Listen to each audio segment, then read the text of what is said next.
Good afternoon, everyone. So welcome to the last class of, our AI class. So finally, we came to the end, and I have, quite a bit of things to tell you guys. Okay. So without further ado, let me continue. So last class, I think we end up at the convolutional neural network. And then I was struggling with the model. Okay, so first thing, I went back to see where I made mistakes, and it's a very silly mistakes. So turns out that when I was typing, I make a typo. Especially, I forgot one of the words in here. So the forward function, the name is wrong. So that's why it doesn't work. So it would be impossible for me to find that out during the class. So when I sit back and I kind of track with the error, so I found out that I typed this thing wrong. So yeah, it's hard to do, sometimes it has to do live coding because you make like silly mistakes like this, okay? But once I fix that, then the code runs perfectly, okay? So, but today, I think instead of, typing the code for you, I want you to get the feel of, what the architecture is all about and why, why is this construct in this way? Okay, so I think I want you to take a look at a higher overview of the architecture first, okay? If you go to our website, I think I post a link called diagrams in here, so you can visit it. This is always the same diagram page that I talked about during Python or OOP, but I just put things, include more stuff at the end. Okay, so this is what I want you to get an overall or a bird's eye view of the architecture first, okay? So when I look at the architecture, the first thing that I want to inspect is what is my input, okay? And this is my input. When you work with convolutional neural nets, so mostly people work in image, okay? So an image is the two-dimensional data, so pixel with width and height in length, okay?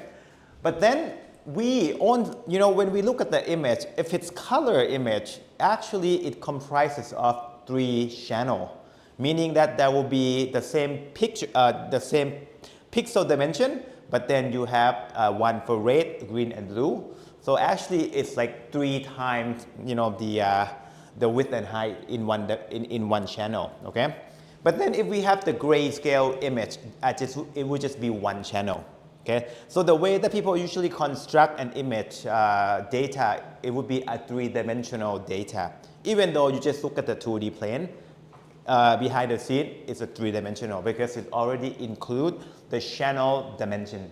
Okay, so that's why I have an image over here, and this one is going to be a grayscale image. Okay, and even that, it's a 3D data because it has 1 channel over here. So keep that in mind, okay? But then when we put in the data into our neural nets, actually we don't input 1 image at a time. We input multiple images of the same size. So that gives me, so that requires extra dimension. So that's called the batch dimension. So that's why I'm showing you, if I were to put 2 images into my my models, it would be a 4-dimensional data. So as you can see here, the first dimension is the number of image. Okay, so 2 images. Okay, and then for each of the image, there is 1 channel because it's grayscale, and then the pixel number in width and height, that will be 32. Okay, so think about it as 4-dimensional data that you put into your model. Okay, and we are doing image classification. Okay, if you refer back to the last time, we are interested in building a model to predict the digit from 0 to 9. So the model is supposed to tell us what is the label of that digit. That would be 10 labels. So if you count 0 to 9, that would be 10 labels. Okay. So what do we want to get out of it? It's the output. Okay. What is the output going to be like? If you go to the very bottom of that model, you're going to see that I'm getting back something called the feature maps. Okay, I will no longer call it an image because it's really not an image, right? What I want to get out of it is that it's not even a feature map. I'm just putting it just so that you can kind of compare how the image gets transformed. But then in the end, you only need the two-dimensional data, okay? So the number 2 at the first dimension is just the 2 image that you input, okay? So the 2 remains the same, okay? But actually all the rest become, get transformed in so many ways. But in the end, I just want another dimension to have 10 data for me. And that 10 data is how confident the model thinks about each of the label. Okay, so for each of the image, the model is going to give me 10 data, 10 number. And then it will give me the highest number at the location where it thinks that the digit is going to be. For example, if the model thinks that the image is digit 0, then the data of the first number out of 10 will be the highest number. And if the model thinks the image has a digit 1, then the second number will have the highest magnitude. It's just I wouldn't say probability yet, but it's just a confidence of how the model thinks it should be. Okay, so that is my goal. I want whatever the shape up there end up right here. So that's the way that I want you to think first. And then we can kind of peel back what's going on inside, okay? Okay, so for what's going on inside, I listed up, I want you to kind of get the feel that there are maybe 3 main parts, okay? The first part, I would say there are kind of 2 main parts, basically. So the first main part is the convolutional parts, where you analyze data similar to how we interpret the image. We're scanning through the image and we detect pattern. So that's what's going on in this box over here, okay? And I will go to what each of the layers are, but this box, people typically refer to them as kind of like a convolutional blocks, like how we scan through the image, okay? So notice that I have 2 blocks like this, okay? I have this one over here, and I have this one over here, okay? So almost like scanning twice or something. But actually inside there are many, many more because I'm actually using multiple kernels at the same time. So technically it's more than scanning through the image twice, a lot more actually, okay? But you can kind of think about 2 main blocks which do the same thing, convolutions, okay? And then there are the parts where we actually predicted the label. It's right here. This is the part where I predicted the label. So the part that is at the bottom is actually the multiple linear perceptron, the things that we learned 2 weeks back when we do the artificial neural nets. That is similar. Because in the end, what we just want 10 number per image. And this is the perfect way to do it, okay? As you will see, today we're learning about language model. When we're predicting what the word is going to be, it's going to give me a bunch of number too, because I need to know which word is supposed to come next. And again, I need a lot of number, and MLP is actually the perfect architecture to put at the end. That's always the case for classification, okay? All right, and I have a little bit of this part over here, which I'm just going to circle. This part is when I do the size transformation. Okay, so this one, this is depending on, I guess, how you do it. There are many ways to do, but the part where I circle it just kind of makes sure that the number of neurons matches. It doesn't give me error, okay? Okay, so once you get this kind of overall architecture, then let's dig a little bit inside some of the important blocks. For example, this one over here. Okay, so inside the convolutional blocks, okay, consists of 3 layers. Okay, so the first layer is the actual convolution. So when I say convolution, think about this picture where I just take it out from lecture. This one over here. Okay, the convolution is to apply what's called the kernel, convolutes with your data, okay, But then if your data is three-dimensional, your kernel is actually also three-dimensional. It will produce another three-dimensional output called the feature map. Okay, so it's going from the red, green, blue channel in case of the color pictures, and then it produces, kind of like almost like a stack of images. But we don't call the stack of these images anymore. We call them feature maps because it's almost like the pattern recognition part or the output from pattern matching. Okay, and then we can keep doing that. Okay, but then think about convolution. So that is the part where we do this orange blocks in here. Okay, and the thing that I can specify in this block is what is the input channel, right? And it's kind of obvious now because we have the grayscale image. So the channel that goes in is 1. But then we can always specify what will be the size in terms of the layer. How many stacks do we have in terms of the feature map at the output. So that will be called the out channel. Okay? The kernel size is how big the things that you're scanning through the image is going to be in terms of width and height. Okay? Width and height of the pixel. Okay? And then the padding is just a way to kind of control the size of the output. Okay? And again, if I were to kind of work out, the size of the output, I can always go back to this particular formula. If you recall from last time, output size, okay?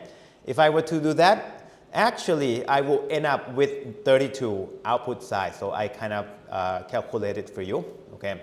So in the end, I kind of listed for you that whatever come out from that convolutional conv1 block, it's actually going to be feature map. Okay, so I want you to kind of think about it like this. So we have image, right? One channel, but the output of that is actually it's going to be feature map.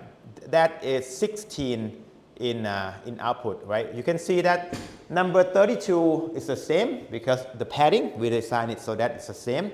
But then we increases the channel per se from 1 to 16. Okay, so that increases like many ways the pattern can be recognized. And again, because there are two sets from the two images, so then my total data would be 2, which is the 2 image per se, times 16 channel, times 32 and 32, which is the width and height of the pixel. Okay.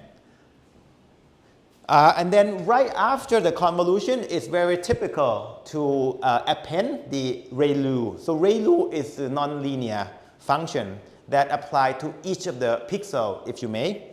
All right. So ReLU doesn't change your input size, doesn't change your data size at all. So as you can see that whatever goes into ReLU will get out the same size as above. So it's going to be 2, 16, 32, and 32. Okay. And next up, we're going to go through another very typical layer called max pooling. Max pool 2D, that's the name in PyTorch. Okay.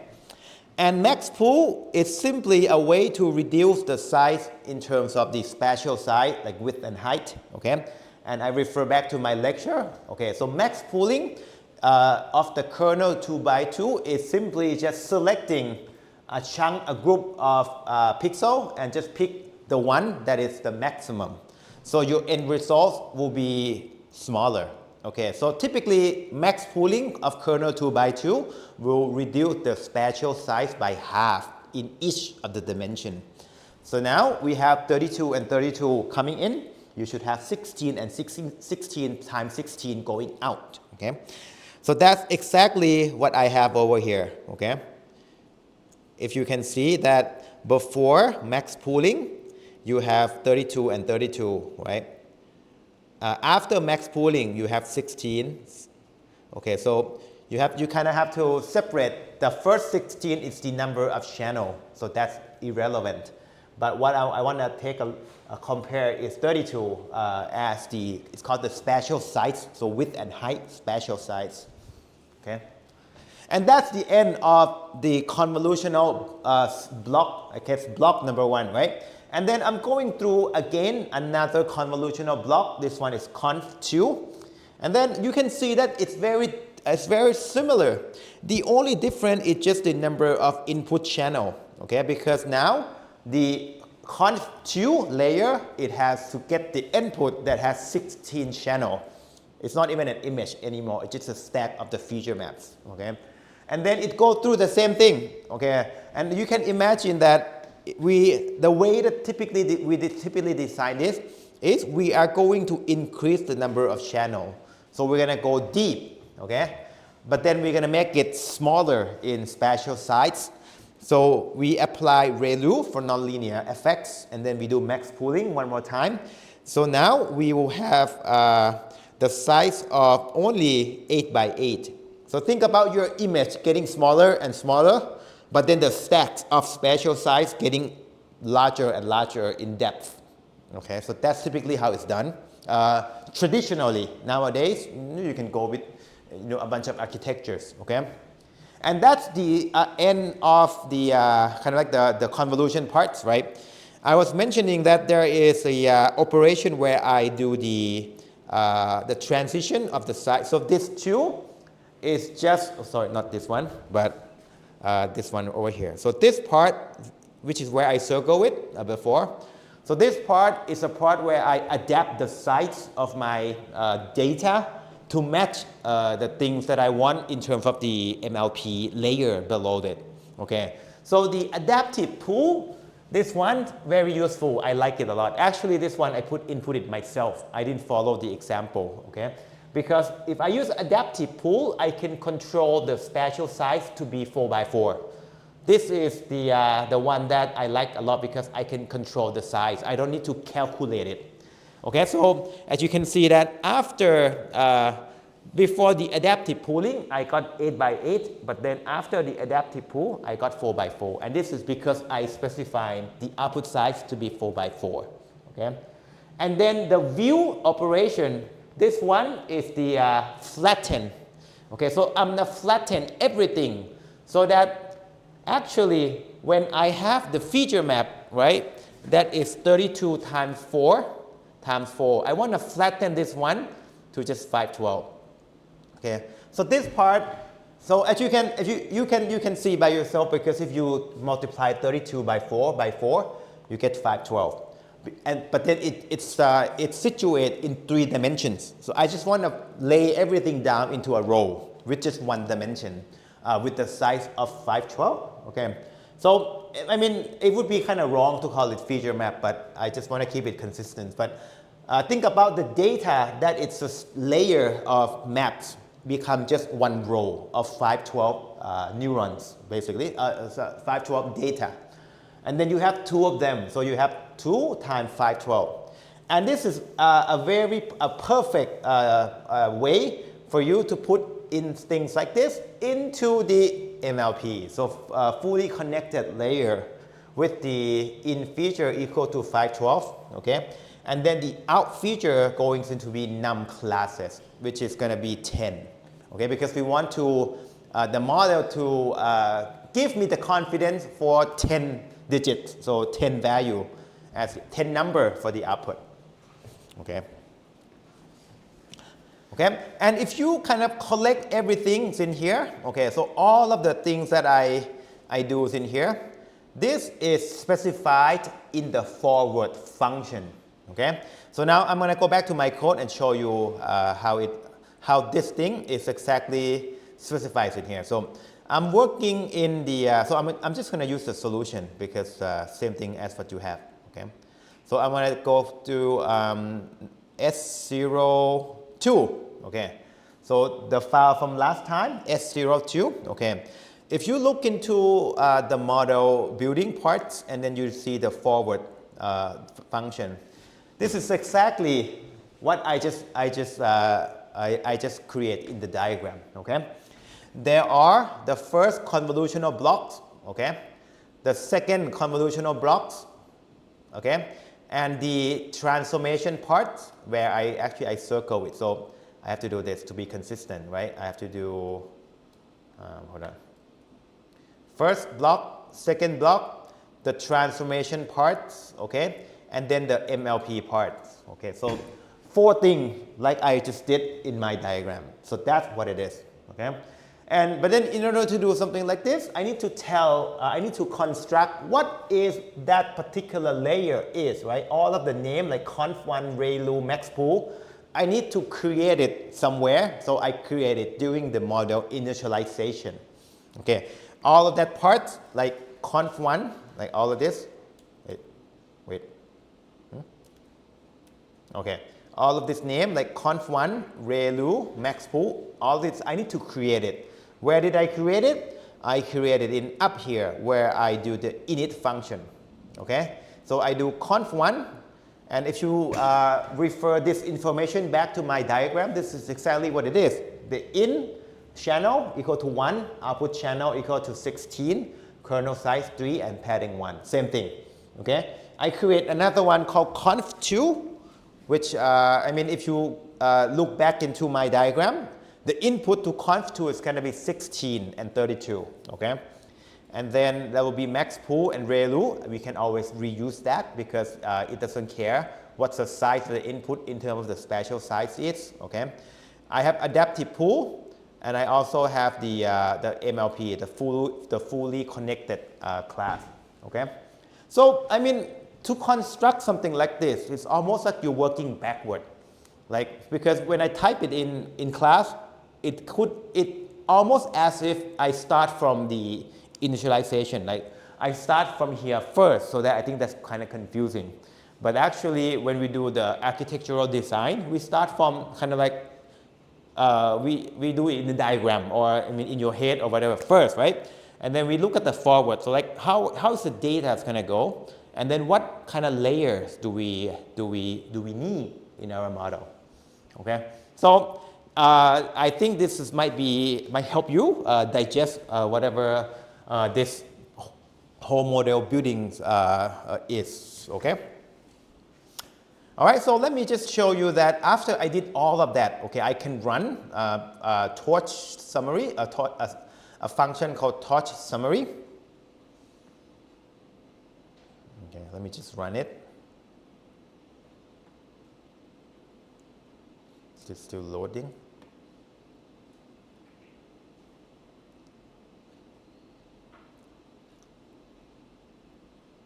Take some time.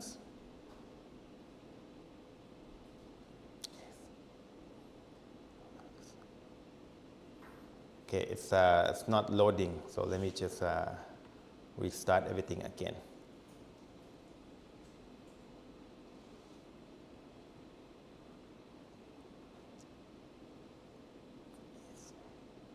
Not this one.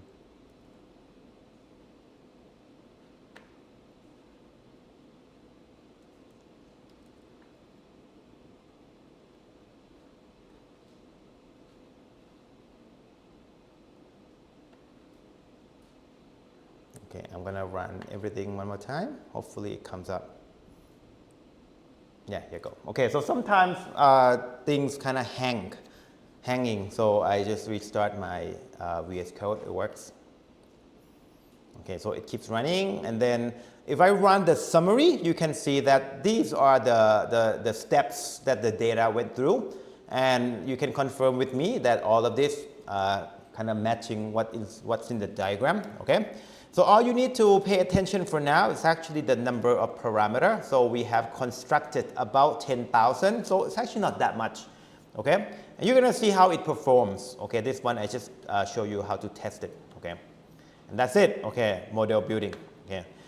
Next part, I wanted to show you a little bit for the loss function, because I rarely talk about how we measure the loss for the classification, okay? Because when you think about loss for regression, it's pretty straightforward, because if you output something and it's not the same at the ground truth, you just subtract them, square, add them up, take a mean. It's called the mean square error, okay? But then what about the classification when the model predict the wrong label? Like, how do you measure what it is, okay? And for that, we have something called the cross entropy loss, okay? So that's why I want to talk about NN, which has come from PyTorch, cross entropy loss, okay? So I made a simple data.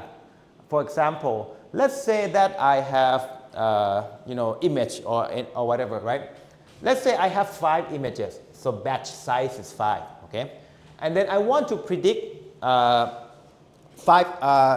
labels. So the model is supposed to tell me which label from 0 to 4, okay? So 5 labels, that's the num classes, okay? So let me show you that if I were to build a model, okay, the model's output, okay, the output of the model should give me 5 number per sample, per image or whatever, depending on what kind of data you input, okay? But so this would be something that I would get from my output, not the number per se, but the shape of the data, okay? So if I have 5 sample, 5 image or 5 observation, the output of the model that will predict 5 labels should have the dimension of 5 row, meaning 5 sample, 5 observation, and 5 classes, 5 label, okay? So notice that the number is actually, all over the place, right? It can be negative, it can be positive. It doesn't really matter for now, but if I were to put it like this, it will be more clear, okay? The name of that number is called logit, okay? So just for the terminology, okay? But again, I'm kind of plotting the heat map for you, okay? So the row, again, the vertical direction tells you the number, the sample number, and the prediction for each of the sample is for the columns, okay? Not the column, but okay. Let me just show you. For sample number 0, so the first sample, this is the prediction, okay? And this means that the model thinks that sample number 0 has label number 0. So notice that the label, the class number 0, okay? The sample number 1 should have the model is very confident that the label is this position, okay? Not number 5, but position number 1. So class number 1, basically, okay? And so on and so forth. So sample number 2, the model predict class number 2, okay? Sample number 3, the model predict class number 3.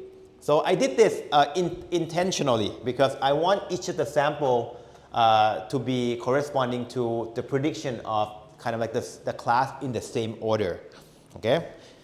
So this is the output from the model, right? The prediction from the model. But then what about the ground truth, right? Because if you want to calculate loss, you need the real label, the ground truth label, okay? So I'm just made up the fact that the ground truth is always going to be 2.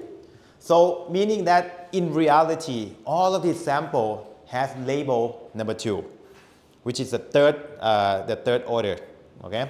So that means that the only sample that the model predict correctly is actually this sample over here, okay? Because this sample, the model predict class number 2. The rest of the sample, the models actually predict incorrectly, okay?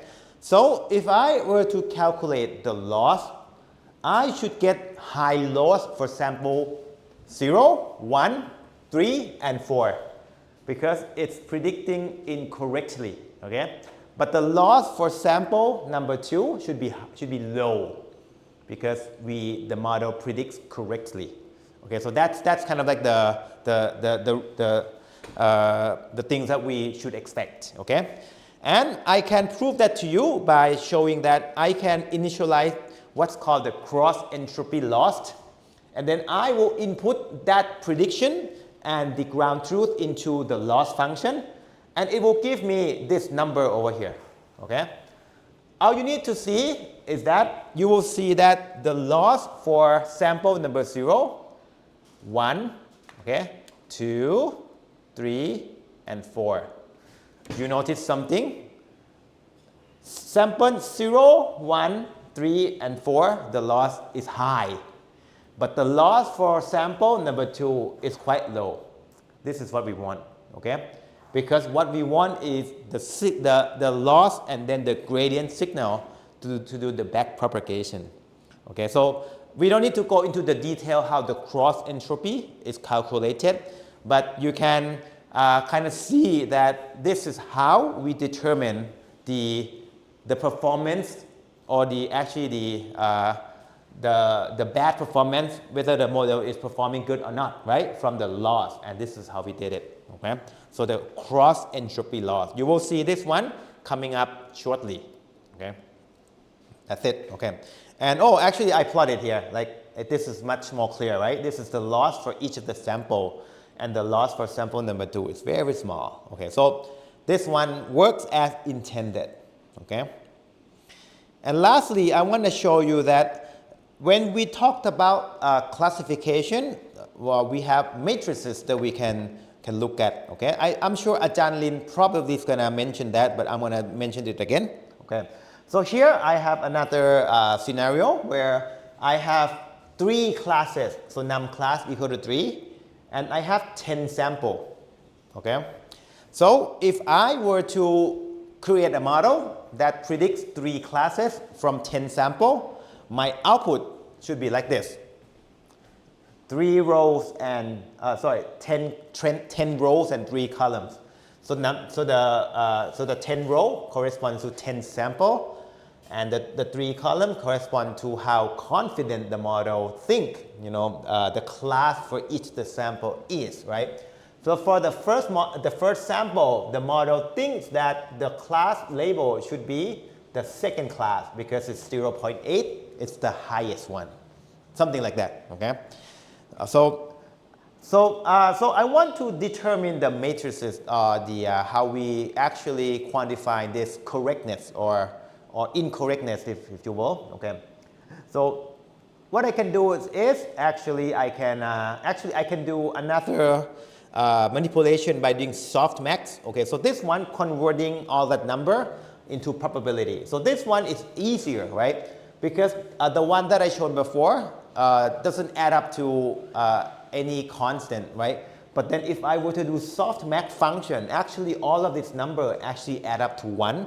So we can kind of call this one the probability. For example, for sample number 1, okay, the model is about 60% confident that the class is the second class, for example. Okay. All right. So what if, so if I were to extract the class label out of it, you know, for each of the sample, if I were to extract which class the model predicted for each of the sample, I should get something like this. Okay, so this is the class label. So keep in mind that 1 is a second class because usually start from number 0. Right? So 1, 1, 2, 1. So this is the model prediction. Okay. And let's assume that this is the true label. So this is the ground truth. Okay. So as you can see that the model, some of the prediction is wrong. Some of them is right. Most of them are wrong. So we would like to be able to quantify this prediction into a easy to use number. Okay.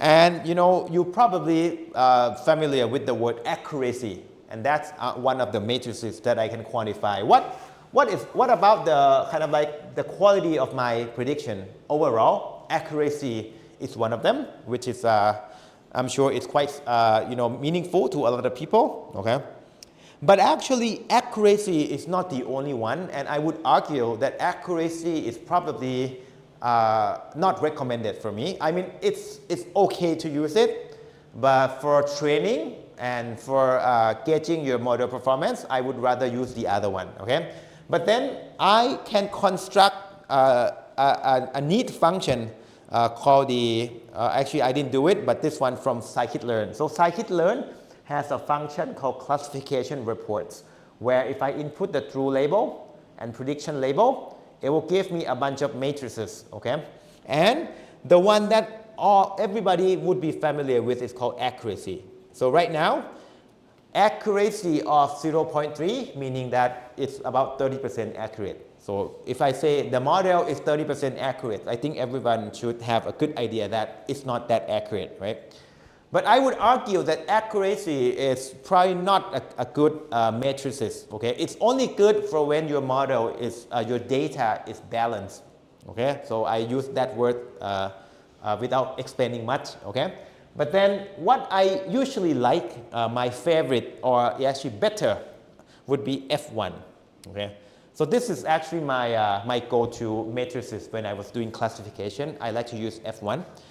So what is F1? So F1 is the combination between precision and recall, okay? And what is precision and recall? So they are the measure for false positive and true negative, okay? So when you do the prediction, there are something called false positive and true negative, okay? They are related, okay? They're not exactly that.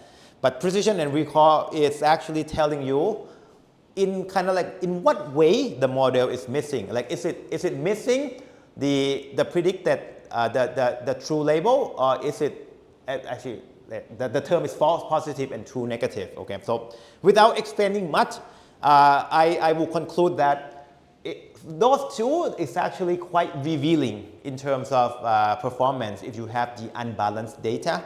And the combination of that gives you F1 score. So my go-to matrices when I do classification, this guy is over here. So keep that in mind. If you were to do that in your work or your research, look into F1 score. It's actually a better matrix, okay? All right, so this is so far what I want to show you, that if I want to train my model, I want to use F1 as my score. I want to use the cross entropy loss and things like that, okay? All right, and finally we came to the last file where I show you that if I were to train my model with the images from the classic data set, which is the handwritten digits, how would my model perform, okay? Okay, so I don't have much time here, but I just want to go through the fact that it's the same as we did before. So we did the regressions and classification, and they're all the same because first we are going to load the data. But keep in mind that this data is actually images. So it's going to be the 4-dimensional data. Okay, it's not tabular data anymore. Okay. Okay, if I were to, I'm just going to run the whole thing and explain, okay, because it takes some time to run. It's not that long, but it takes some time.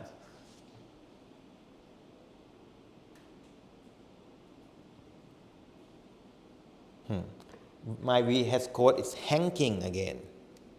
So let me just open.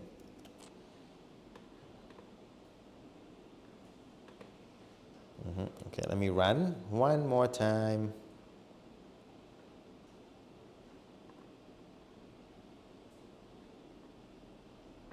Yeah, okay, it's running, all right? So I read the data, all right, and then I just, so as you can see that the data is 4-dimensional, so 4,000 images, one channel, and 28 pixels each, okay? So it's a very small image. Okay, and then I split the data. So this function is from scikit-learn, split into train and test with the size of 80% for the test size, the test data, okay? And this is the part where I do the transformation of the input, okay? Because the pixel ranges from 0 to 255 is the pixel value.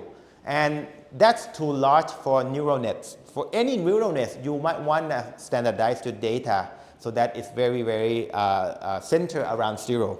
Okay, so that's why I need to transform it. Okay. Unfortunately, PyTorch doesn't give you a nice function like scikit-learn, the standard scalar as we did last time or 2 weeks ago. So I have to create a function to do the standardization myself. But it's actually not that bad. This is the formula to scale your pixel value into something around 0, okay? And I just apply this transform into my data, okay? Like this. Where is it? Where is my, oh, actually it's even easier. I just do this. I don't even write a function. Actually, I just do it myself like that. This is how you standardize your data, okay? So nothing difficult at all. You just need to know the formula, okay? And then I'm just construct my model, okay? And then I'm just gonna initialize my model with the num class. So I wanna predict 10 label. So number 10 over here, okay? And check this one out. The loss function, we just talked about it, right? Because we are doing classification. So the loss function is cross entropy loss, okay? Like we just, like I just showed you before, okay? And then we're going to start training, okay? The training is slightly more complicated. The reason is that, so when we were doing the tabular data like 2 weeks ago, we can input all of my training data into the model at once. But then once we start to work with images and we have a bunch of images, we usually don't input everything into the training at once. We put them in the number of batches. Okay, so batches is going to be the hyperparameter for you to adjust. Okay, so right now I set the batch size equal to 10. So that means that for each of the time that I train my model, I'm actually inputting 10 images at once, at the same time. I don't put 4,000 at the same time. That's going to be too much. Okay, so you're going to find out very soon if you start, coding or, looking into the code online that people usually split your data in batches, okay, and then feed them into neural nets one batch at a time. That actually makes the training faster too because your weights update more often, okay. So what I ended up doing is that I have an epoch loop where I loop over my data multiple times, 20 times to be exact, okay. But then I also loop over batches of 10 too. So for one pass of your data, I have 4,000. So I have to loop through my data 400 times, 400 batches per se, okay. And every time I loop through my batches, I do the back propagation, okay. So the part where I do back propagation exactly is this one over here, okay. If you go back to see the code that I showed you 2 weeks ago, it's the same thing, but this one slightly more complicated due to the batching manner, okay. And I also need to keep track of the matrices. And this one, I keep track of my F1. I don't do accuracy, I do F1. F1 is actually better, okay? All right, so I'm just showing you that as I was training, okay, I was looking at my loss. If it's going down, that's good, which it does, it did, okay? And my F1 is supposed to go up, which it did, so it's good, okay? And to be completely sure, I just plot it for you right here.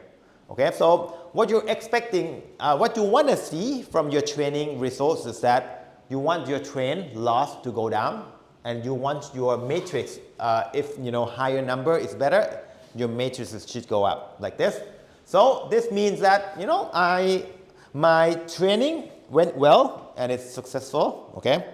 So then once I'm done, then I can kind of test my test data, evaluate my test data.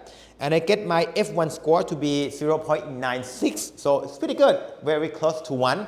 So my model is actually quite accurate, okay? But, there are still some misclassification, and I actually show you that the model predicts things incorrectly too, okay? For example, this is 6, but the model thinks this is 8, okay? So this one may be understandable. Right, because 6 and 8 very close, but maybe there are, that part missing, that connection. Okay, this one, the true label is 9, but this one predicting 7. This is a bad handwriting, so give my model a break. Okay, this one is 2, but the model thinks it's 8 because maybe the model is actually detecting like a circle. I'm not sure, but that's kind of the thing, right? There are things that if you want to be accurately, more accurate, you have to think about how do we, take care of all of this, meaning that we need to change our architecture, change the way that we test, the way that we optimize our parameter and things like that. So this is very, very fast model, so you can increase your architecture a little bit more. And that's kind of the thing that I want you to try experiment in your project. Like if you work with CNN, So try couple architecture, like increase more blocks, change your kernel size, learning rate, and things like that. So this one 8, but the model predicted to be 9, and so on and so forth. Okay, so there are many things in it. Like this one's really bad. Okay. Okay, and this one is 0, but 6. So this one actually quite obvious, but the models still think it's 6. Okay, so as you can see that the challenge is actually to get rid of all of this, to make sure that you kind of take care of the little things that the model did wrong. That takes a lot of I guess experience, I guess, to know how should we go forward. Okay, yeah, something like that. Okay, so in the remaining time, I'd like to show you a more recent architecture in CNN. Okay, so you don't have to do this with me because the model can be quite large, but I have a list, I have another files for you if you're curious, you want to see. This is going to be the CNN model. Okay, but I'm just going to show you what it is. Okay, but if you're curious, you can download the code from here. Okay. So first of all, I want to show you that PyTorch is very comprehensive in terms of the models that it has in the library. So if I open CNN model, S01, okay. So this one is a pre-trained model. Basically, if you use PyTorch, you can actually access a lot of the newer model or state-of-the-art model from something called Torch Vision. Okay, so Torch Vision, you guys already installed it at the very beginning of the class. So you should have access to all the newer models right out of the bat without having to code it yourself. Okay, so I'm showing you right here that I can download or I can use a lot of the newer model. For example, SqueezeNet, MobileNet, ResNet, VGG. Okay, so all of this is very famous model and still used nowadays for a bunch of things. Okay, so for example, I always show you how many number of parameter. So think about the last model that we did. We have 10,000 parameter. This one start at 1 million. So you can imagine that it's much bigger. Okay, and it's already trained. So the good thing is that this model is already trained to some public data. So this model is already smart and you can use them right away. So let me show you. I'm going to start with the smallest one. So SqueezeNet. I'm going to choose something like this. Okay, I'm going to run it. And my VS Code is hanging again. So let me just turn it off. Not save. I should save this one.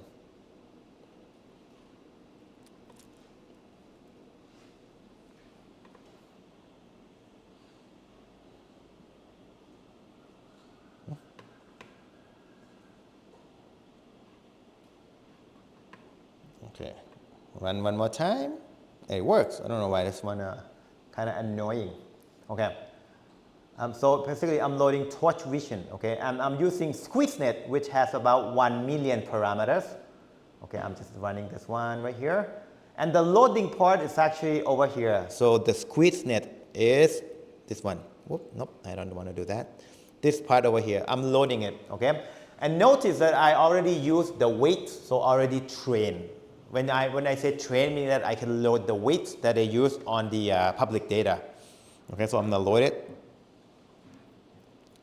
Okay, and then I can start. And again, if I said the model is pre-trained, that means that it already trained to produce a certain type of label. So this is the image classification model. So these are the name of the classes that the model is going to predict. So yeah, it's quite limited in terms of if you want to use the already trained model, you are limited to these classes only.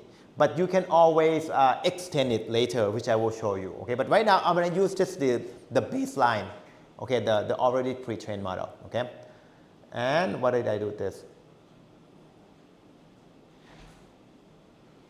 Okay, this one is just getting the class class. Okay, okay, so let's check out the model. See, it's quite long. It's really long. You can see the model, right? And that's why it's 1 million parameter. So that's maybe like 100 times larger than the one that we had just a moment ago. Okay. Okay. So right now this one not really important, the name parameter. Okay. I'm just gonna skip them. Okay. And then I'm going to do some transformation apart. So okay. So this one can be fun. So you can feel free to, if you were to use it on your own page, feel free to come up with some data, some image. So this one, I can upload it too, okay? For example, I can upload some random image I found online. For example, if I go to my favorite image hosting website, pexel.com, let's check it out, dog picture, the classic, okay? So I'm gonna load this guy, free download. All right, it's gonna go into my download folder. Okay, so I'm gonna upload this image, my dog image in here. Okay, and you can confirm that this is a dog, right? So and then I'm gonna have the model predict what it is. Okay, so I'm running the right here. Okay. So right now I have to reduce the data, reduce the image size, because this particular image, this particular model only allow the input that has this particular size only. Okay, so it's quite limited, I know, but this is how it was trained. So I have to crop the image to be this size exactly. Okay, and then now once I did that, I can make prediction. And you're gonna see that, what? It's a B. Okay, so it was wrong. Okay, but it does have the dog, but then it's not correct. Okay, so that was underwhelming. So let's try newer model that has even more weights. How about this guy over here?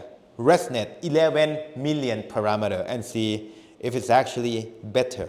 So I'm gonna go for this guy, ResNet. Okay, I just do it again. I just run one more time. Okay, this one. Okay, and confirm with me that this one is really, really, really long. Okay. Okay, and 11 million. Yeah. Correct. Okay. Let's go. Okay, so I want to upload the dog image one more time. There you go. Uploads, and then this guy over here. Okay, confirm the dog and run. I think this is the crop image, so I have to crop it. Okay, and then I'm gonna make prediction and check this one out. See, it's Rottweiler. Okay, so the ResNet model did a lot better. Okay, so feel free to experiment with the different type of model, and you can use it right away to make all kinds of prediction. Okay, so very, very easy. Once you go into PyTorch ecosystem, you have a lot of things under your disposal. Okay, if anyone's curious, maybe you can try that at home. I don't want to try it now because it might, I don't know, 138 million parameter. So I'm sure this one's gonna eat up my RAMs. Okay, so but you might want to try this one on your desktop. Okay, if you want VGG16. Okay. All right.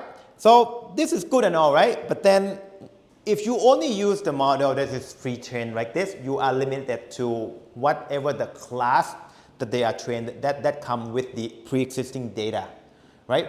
But then, if I want to train it myself, right? Actually, I want to do custom training where I define my own classes, right? So what choice do I have? Actually, I can do something called the transfer learning, okay? So the way that I do is that I take the model that already trained to some images online or in public image, lots of image. So the model is already smart enough to recognize a certain features in the image, but it's just the fact that it's just predicting the class that I don't need, right? So I'm gonna, what I can do is I'm gonna freeze all the weight in the earlier blocks. And I only training the parts where I want the class to be different. So just the last layer, the MLP layer at the last one, where I only restrict it to the one that I want. okay? And that way I can leverage the amount of training that has been done, and the model is already smart, and then I can train my own, I guess my own classes very, very fast, okay? So I can show you this because I want to predict the custom class to recognize you guys right now, but I want to use ResNet. So keep in mind that ResNet has 11 million parameters. If I have to train everything from scratch, it will take a long time. But if I do transfer learning, I only need to train a couple weights on the last layer. It's very quick. And then it actually works very well. It works better than if you were to do it from scratch too. Okay? So let me show you this one. So first, I wrote a program that collects the image. So how about this? We have 5 people in here, so we're going to build a model that predicts 5 classes, so 5 person, okay? So I'm going to run this one. So you need webcam if you want to run this. Okay, I'm going to run Python files.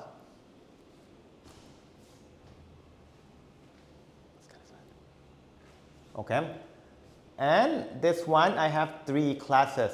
Okay, I think I want 5. Can I get 5? I think I get to go back in here and, okay, I need, okay, class 1, 2, 3, I need your name. ชื่ออะไรนะครับข้างหลังสุดขอชื่อเล่นขอชื่อเล่นต้านะครับแคปนะครับหลังชื่ออะไรครับหลังสุดเอิร์ธผมลืมชื่อคุณนุกอย่างนี้ไหมนุกนี่เนาะแล้วก็ปูwe have 5 classes like this okay let's go okay so we have 5 classes Ta please come up to the to my laptop we're going to do this ต้าเชิญครับต้ามาครับwe're gonna create the training data so we're gonna have the model recognize your face basically so มาอยู่ข้างหน้าครับ okay and then you need to move around okay I want to create a lot of training data come closer or move further okay smile or make a silly face and things like that okay move maybe can you move here come close to me okay okay that should be enough all right next stop we're going to do number 2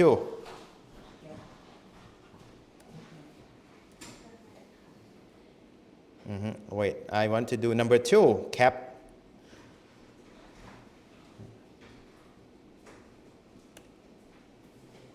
I'm not sure if it's already registered okay number 2โอเคเชิญครับได้แล้วมั้งโอเคไม่ได้ครับมันไปเซฟกับตาขอใหม่ขอเดี๋ยวแป๊บนึงเดี๋ยวก่อนเดี๋ยวผมขอเดี๋ยวก่อนนะโอเคควิดก็มันควิดได้นี่หว่าเอาใหม่ขอซ้อมกันแป๊บนึงเพราะว่ามันควรที่จะถ้าผมกด1ปุ๊บsupposed to do that oh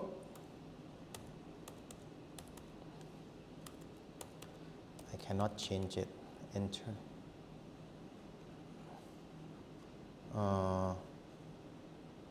new class N okay I forgot to read it okay that's okay ขอใหม่นะครับตาอีกรอบหนึ่งนะเพราะว่าผมจำปุ่มผิดมันต้องไปกดปุ่มแบบนั้นเอาใหม่ขออีกรอบหนึ่งโทษทีลืมมันนานเกินจำไม่ได้ว่าต้องใช้ปุ่มไหนเอาใหม่โอเค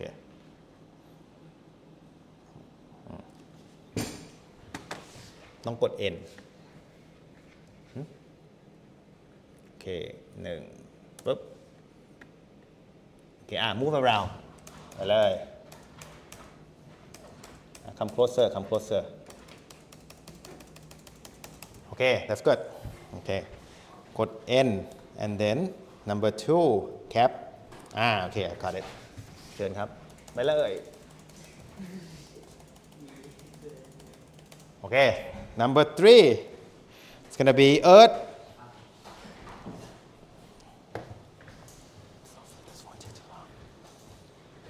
number 3 ขยับหน่อยครับขยับไม่มาโอเคครับ number 4ครับขอนุกหน่อยครับ4 hopefully this will worth the effort okay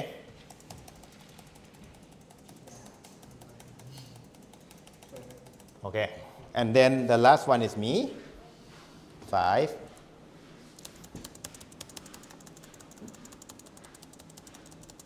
okay and that's all I need okay so the image is actually saved in my dataset folder and then I have the train and validation as you can see that this is kind of standard when you want to do classification you usually separate things into like classes as folder this is quite standard in when you do like image stuff so you can see that we have a bunch of pictures in here right and then separated by the class okay and hopefully the model can learn all of this without training everything from scratch okay so I'm going to do fine tuning this is the part where I do the training okay let me see if I can run this without restarting VS Code yep I need to restart VS Code this is very annoying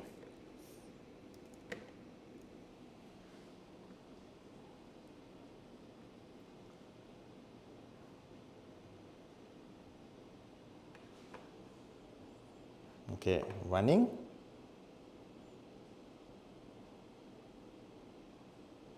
okay oh actually I'm gonna try ResNet okay see if it works okay so ResNet is 11 millions okay and then I'm loading the model okay and data transform nothing much data sets X in data I think I need to say the class number right nope wait something wrong in here let me see data set equal train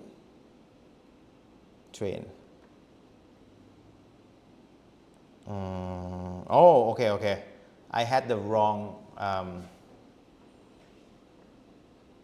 okay I had the wrong folder it has to be like this I think so it's the wrong image folder I think yep works okay and just make sure with me confirm that we have a ResNet model because the number of parameters should be 11 million so yeah we're good okay and I'm gonna do the part where I do fine tuning okay so the fine tuning part is when I freeze it this part okay so just want to let you know that I mentioned this one quite a while ago but when you have PyTorch parameter if it's the part where you try to track the gradient it will have required grads equal to true that means that if you train the model it will try to update that thing but if you set required grads to false that means that it's just a constant so PyTorch will ignore it so that is like a very easy way to do transfer learning I'm freezing all the weight except for the last one okay so that's what I did in a nutshell okay there are some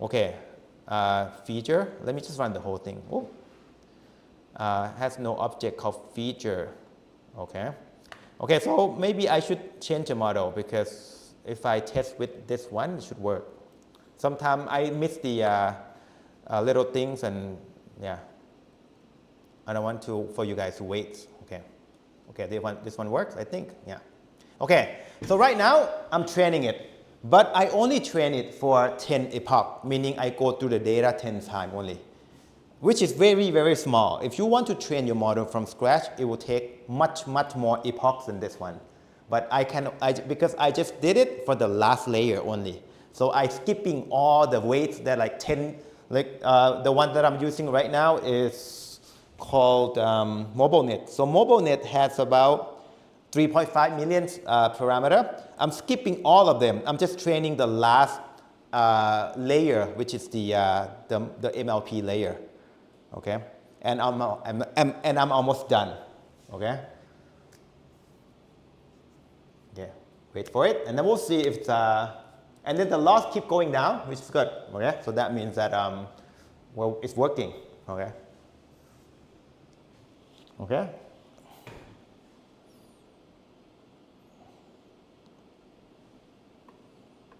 Okay. Check that out. มาเลยครับทุกคนครับ มาเช็คกันหน่อยสิว่ามันโอเคไหม เข้ามาเลยครับ เอาหน้ามาโผล่เลยครับ Okay, but this, I didn't, maybe I should have another class called Nobody. ตาเห็นไหมครับ Test it. Oh. Okay. It's not bad, not bad. Cap ครับ it's cap always อะ Okay. ได้เนาะ Okay. So actually I forgot, I should have another class called No One, right? Earth, yeah? It's pretty good, right?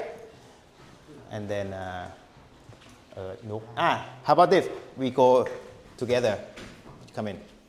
Now it's confused. It's not that confused, but yeah. So, okay. So as you can see that I can achieve a very good result with just very minimal training. So keep that in mind. Transfer learning is probably what you want to do. If you don't need to train everything from scratch, like I mean, I guess, how about this? You don't need to train everything from scratch. Okay, don't start with blank thing. Okay, always do transfer learning if you can, because it always gives you good results in no time. Okay.